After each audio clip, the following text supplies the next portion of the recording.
Hi guys. So today's topic is super important to me, and I've been trying to finally make this one for a while, and it's about social anxiety.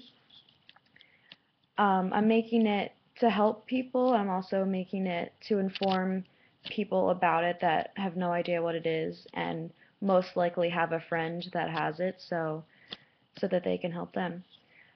It's an anxiety disorder where you feel unreasonable and excessive um, anxious feelings in social situations, like self-consciousness arising from a fear of being judged and watched or harshly criticized. Um, and some people are so overwhelmed by it that they just completely avoid social situations altogether, which is really sad.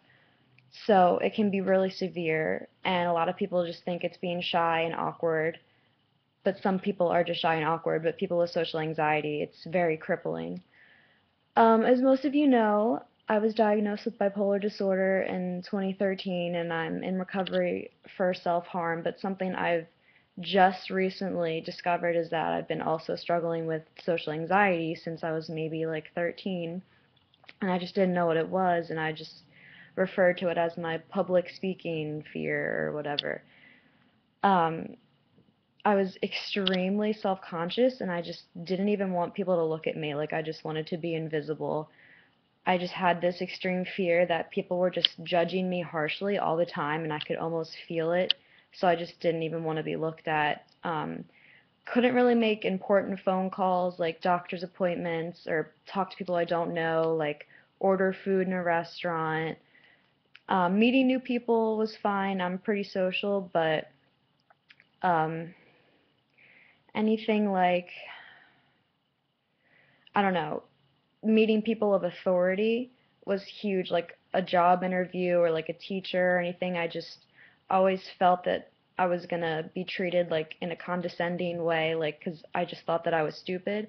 And that's the whole thing about it. It's not that people are judging you, it's that you're judging yourself. Like all these anxious thoughts come from a feeling of like a lack of self-love or self-esteem. Um, so yeah, you just get all these anxious feelings about being social because you think you're going to say something wrong or embarrass yourself, and it's just a mess. So here are some other ways. These are just my personal experiences. Being introduced to new people, being made fun of or criticized, being the center of attention, being watched or observed while doing something, meeting people of authority, job interviews, presentations for school or work.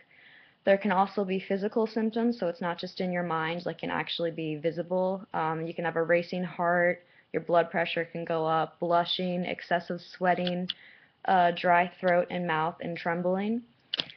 Typically, people with this disorder know that the thinking is irrational, like they're very insightful about it, but they just don't know how to be Taylor Swift and shake it off. The best form of help right now available is called cognitive behavioral therapy. It's what I've been doing with my therapist for a while. So basically, you learn about all the different distorted thinking patterns that you may be experiencing. So then you learn how to be aware of it as it's occurring, so you can kind of talk yourself through it. Like when something is brought to your awareness, then you can gain more control over it. Like if you're hearing some kind of loud noise near you, but you don't know where it's coming from, you can't really do anything about it, and like it's all you hear, and you're just mad about it and anxious about it. But if you find out where it's coming from, then you can finally breathe and you can go fix the problem. So this also applies to our thoughts. Like 99% of the time, we're so wrapped up in what's going on in our heads that we can't even fathom how to calm down because we're so involved in it. So once we're aware of what's actually going on in our minds, everything's a lot clearer and we can talk ourselves through it. And whatever nonsensical thinking pattern we're experiencing, we can rationalize it and talk ourselves out of that kind of distorted pattern. So here are a few ways to deal with it that I've learned and just kind of done on my own. The first one is obviously talking yourself through it, and this is one of the harder ones. if you've never done any cognitive therapy. But basically, it does involve being aware of what's happening in your head. And if you can't afford therapy, you can at least buy this book, this Shyness and Social Anxiety Workbook, second edition. And this is what I'm using with my therapist. And it goes through all of the different distorted thinking patterns. And there's like quizzes, and it's really good. And stuff that you can write. It's a workbook. It's amazing. So if you do get that book, the talking yourself through it is a lot easier, because there's a distorted pattern called mind reading, and it's when you feel that you can just read everyone's mind, and you know that they must think you're an idiot right now, like they're definitely judging you, and you just know, but you don't know what anyone is thinking. So when I find myself doing that, I have to be like, oh, I'm mind reading right now. Snap out of it, Brittany. That doesn't make any sense. You really don't know what they're thinking. That's just what you think about yourself right now. It's not them. They really don't give a shit, probably.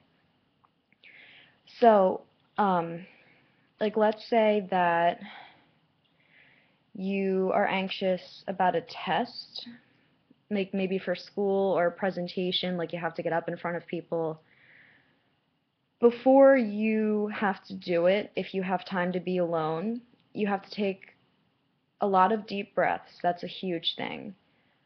And don't rush the breaths. Like, they have to be slow. Like, you have the power to lower your heart rate and lower your blood pressure and like just be in the moment. So just actually get yourself to calm down. You can be still having those thoughts, but you can calm your body down. And then you have to choose different thoughts, like, that are realistic but not as extreme. Like, it's not like I'm gonna fail, I'm stupid, I can't do anything right. It's like, it's gonna be okay, it's gonna be over soon, no one's gonna judge me, everyone that's watching me is just worried about their own presentation, most of them are falling asleep, I'm not gonna do anything wrong, I practiced, I know what I'm doing. Like, things like that that are gonna help you feel a little bit less crazy, and you can actually do what you're supposed to do. And that can apply to really any situation. Um, Another thing is positive affirmations, which is like a whole video in itself. But the problem with social anxiety is that it's really not, like, you're not born with it, like, it's developed. And it's because deep down you have these negative beliefs about yourself, and that's the only reason that you feel that other people have those same beliefs about you. So doing affirmations every day that are positive and self-empowering are eventually going to change the way you see yourself. And that in itself has just helped me so much that I have more confidence and self-esteem. And when you have more confidence, you feel better about taking tiny steps out of your comfort zone. Like phone calls, terrible for me. And sometimes I just have to, because my mom's like, well, I'm not doing that anymore, because my mom always used to make all my appointments, do all the phone calls for me, and she's like, you're 22 years old, you're gonna make phone calls for yourself. So I had to do it, and you just have to be like, it's just a phone call, the person doesn't even know you, they're not looking at you, they're only hearing your voice, and you have to take some deep breaths and just say, I'm just gonna do it, fuck it, I can do it, whatever, it's not a big deal. And once you're actually doing it, it's really not that scary anymore. It's just like the thought of doing it. But once you're in it, it's just like, oh, then you calm down and you're just doing it. But you have to like work up the courage to just do it. Just do it. Um, be gentle with yourself.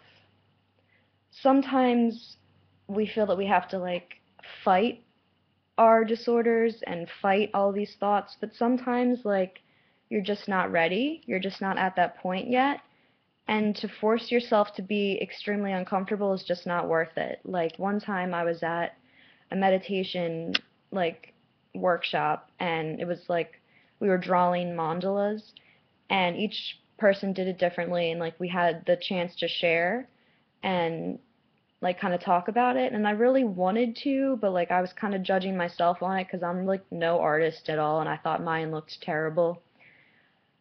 So I was gonna probably be the last one to say anything, but I just decided not to, and I said I'm not going to force myself to do something that I'm just not ready for. So sometimes you just have to forgive yourself and be okay with the fact that not today. It's not going to happen today. Maybe next week, but it's okay. So be gentle. Give yourself a hug.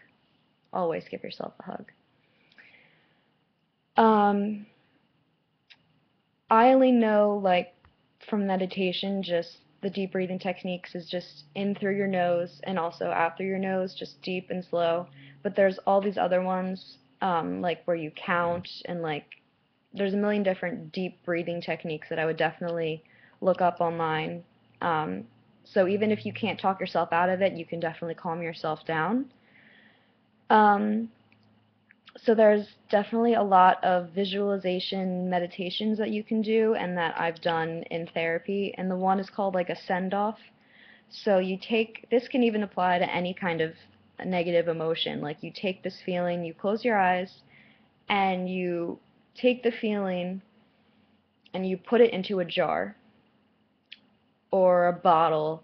You put it somewhere. Like you take it out of your body and you put it into a jar, and then you can put it into a rocket and send it to the moon. You can run over it with your car. You can blow it up. Like, you have to destroy it. Like, see this feeling, make it like a color or something, put it in a jar, and destroy it. It actually helps if you really get into it. There's also like one called a happy place, which I'm sure everyone knows about. Like, you close your eyes and you go somewhere like a meadow or the beach or home, or you picture yourself with your boyfriend or your girlfriend or your family. My place is my yoga studio, and you have to involve like all five senses. So like I smell incense, and I see the light coming through on my yoga mat, and I see it on my leg, and then um, so hearing, and so you hear like the yoga music.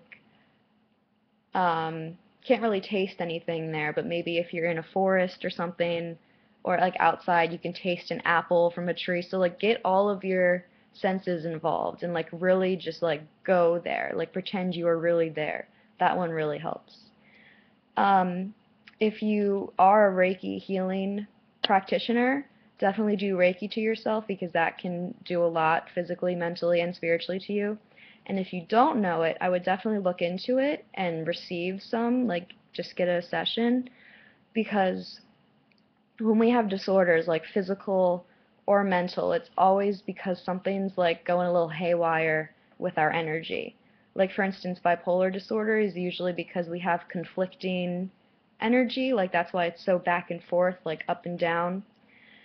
So when we receive any kind of energy healing, it can really help to heal those like little wounds that are deep beneath our conscious mind and deep beneath the surface. So that's all I got for now. As I learn more, I'll definitely make more and more videos. So I hope this helps at least one person, or it helps you to at least look into some meditation, affirmations, energy healing, and maybe you'll buy some of those books on social anxiety. Like for any given disorder, there's like a million books on it. So the more knowledge you have on it, the better you'll be. So I love you.